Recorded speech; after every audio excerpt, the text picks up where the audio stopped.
चलतु सांग मैंने आज पोटाटो स्प्रिंग फ्राइज घरे बनइबा। तो घरे सहज उपाय स्प्रिंग पोटाटो फ्राइज बनाइबा रेसिपी फुल देखूँ। जदि मोर वीडियो आपण मानक भल लगुच चैनल को लाइक शेयर ता सहित सब्सक्राइब करने को भूलु ना। मु डिनर प्रिपेरेसन कला पुओ मो पाखे बस खेलुला आलू को देखी हठात डिमांड कले मामा किसी बनईनि मत भोक लगे मुझे खाइबी। तो मुझे फोन देखी स्प्रिंग पोटाटो फ्राइज भाविली आज घरे ट्राए करनेबी। फास्ट किसी मीडियम साइज आलू को आनी भल भाव चोपा छड़ाई गोल गोल कर पतला पतला कर काटी नहीं। आलू को काटी सारी पानी भल भाव धोई नहीं।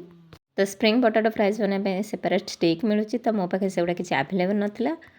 पुअर हठात डिमांड को छोट छुआर मन को कष्ट न देवाई से चेष्टा करी बनवाई। घरे किसी काउरिया काटी आनी पतला पतला कर काटी नहीं। आलू को काटी सारी से स्टिक मझे एमती पुरे देती देखो वीडियो जमी बनई। तो मुझे केवे भी भाभी नी संभव हम बनइबा। तो काउरिया काटी साहाय्य आज पोटाटो स्प्रिंग फ्राइज बनई फास्ट टाइम पे।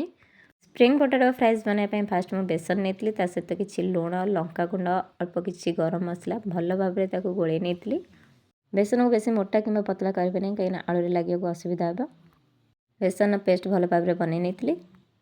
तो बेसन को भल भाव गोलेबे जमी बेसन बिंडा हो न जाए पूरा स्मूथ बटरटे प्रस्तुत करेंगे। तो मोर ये बटरटा प्रस्तुत हो जाइए। तो ये मो कढ़ा गरम करी तेल को पकई नहीं। तेल पकईकि भल भाव गरम करेंगे ठंडा तेल पकईबे ना। तो मुझे गोटे छोट जगह नहीं बेसन पेस्ट पाई। तो से मत बहुत असुविधा है आलू सहित अप्लाई करने बेसन पेस्ट को। तो आप बड़ जगह ने सहज उपाय अप्लाई करेंगे आलू बेसन पेस्ट को। तो आलू रे बेसन पेस्ट को भल भाव अप्लाई कर देती। गरम तेल नहीं छाणी नहीं।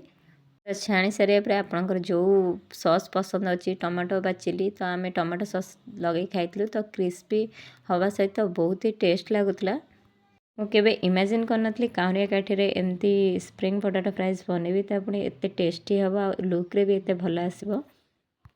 तो पुओ चैलेंज देता स्प्रिंग पोटाटो फ्राइज बनवाई। तो मुझे आज ये चैलेंज सक्सेस हो गली। तो रोषे करिया मोर एमती भी हबी। तो किछ दिन है मो जो रेसिपी शेयर करुँची तो सी मत अलग प्रकार खुशी मिलूँ। फास्ट खुशी तो रोषे कर मिलूँ। सेकेंड खुशी समस्त खोला पर समस्ते जो टेस्टी बोली कहते से अन्य एक प्रकार खुशी मत दूसरी।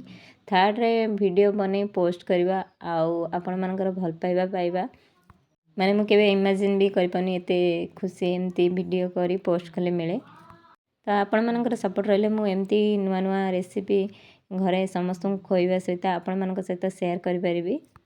पुओ तो बनवा आरंभ करवा बेलू अनेक बसला केतबे हम तो से खाई टेस्ट करवा कहला कि मामा मो पेटर मूषा दौला खायापी। तो फटास्किना है मो पुओ को डाकी से खाई बहुत टेस्टी होती कहला। मु घर समस्त मुझे भी खाई। तो गोटे तरफ पड़ जाता भी मो पुओ छाड़लानी कहला बहुत ही टेस्टी।